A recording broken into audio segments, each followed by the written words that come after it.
Welcome to part 4 of my series on meeting my family, where I go over one specific line of my family and go in depth on what I know about them and how I came to the conclusions that I did.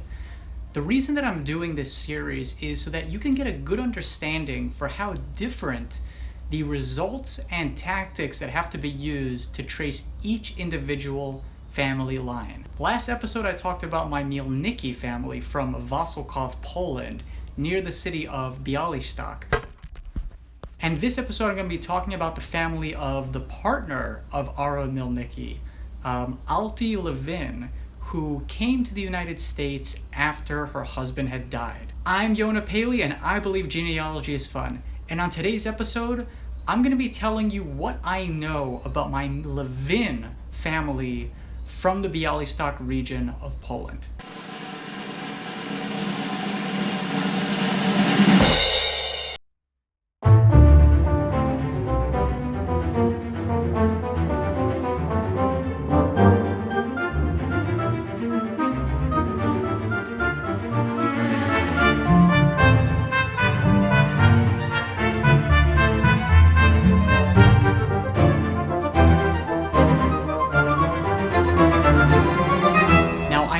My great-great-grandmother was named Alti Lewin, and Alti, as it turns out, is what's called an apotropaic name, which is a special type of name in Jewish naming traditions where it wasn't actually her birth name.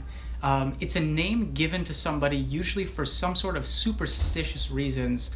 So for instance, there's a name Alter, which means old, and it's often given to people who survive a childhood illness, and it's seen as a way of warding off evil spirits. So Alti is actually just the female version of Alter. So I knew that her birth name wasn't Alti, but it took a little while for me to figure out exactly what it was. And thankfully, from finding the birth record of one of her children in Wasilków, I was able to learn what her original birth name was, which was Liba Fredel. For the longest time, I had no idea when Liba Fredel or Alti died, but I had mentioned on the last episode about my uncle, my distant uncle, Michel Mielnicki, who wrote a book about his surviving the Holocaust and life back in Wasilków. And in one of the interviews that I listened to that he did for the writing of this book, he revealed that because he knew the family moved to Albany, New York, and he had known that the mother died on Easter of 1934. So I was able to actually take that date, do a search through the death records in Albany, and found in the index that indeed a Anna Minnick died in 1934 on Easter. From taking that information along with the thing that I already knew about her original birth name being Liba Fredel, I was able to find a photo of a gravestone in Albany for someone named Libby Minnick, who died on Easter of 1934. And there, immediately I saw that the name was Libby, so that's like Liba, and the Hebrew name listed on her gravestone was Fredla. So there you had it. There was Libby Fredel, Liba Fredel. And the father listed on the gravestone, it's very, very blurry, low quality image, but it appears that her father was named Yosef Lewin. Now, sadly, because Lewin is such a common last name, I haven't had any luck whatsoever finding out who any of her siblings or other relatives were. And this is particularly frustrating in this instance because on her ship manifest, she actually came with a guy around the same age as her named Abram Lewin from Bialystok.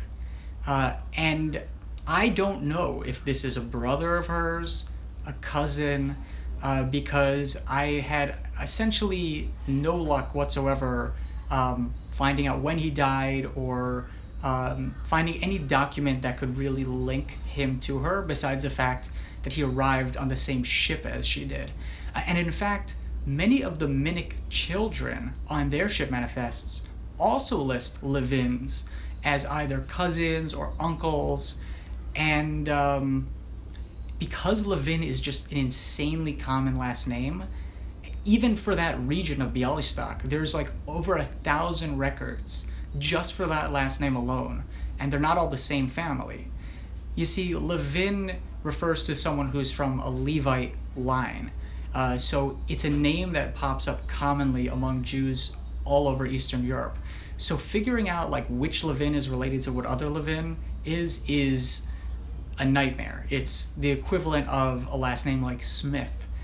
And because of this, I've only been able to figure out my great-great-grandmother and her father's name and nothing else. I am hopeful that someday I can get my hand on her death certificate because I had mentioned on a previous episode that upstate New York records have been also really difficult for me to get access to, and I've also applied multiple times for Albany death records and just haven't gotten them. One day I think like when I can go in person to the actual archive or town hall in Albany, I will order her death certificate, and hopefully it can help a little bit in terms of maybe getting back another generation, maybe getting another piece of information like her mother's name. But for now, this is one of those lines that I am kind of stuck on, but I do know up until my third great-grandfather. And that wraps up our episode. If you liked it, please be sure to give it a thumbs up and subscribe to the YouTube channel. As always, I'm looking forward to bringing you more videos about famous Jews, as well as tips and tricks that you can use in your own genealogy research. So thank you so much for watching, and we'll get you next time.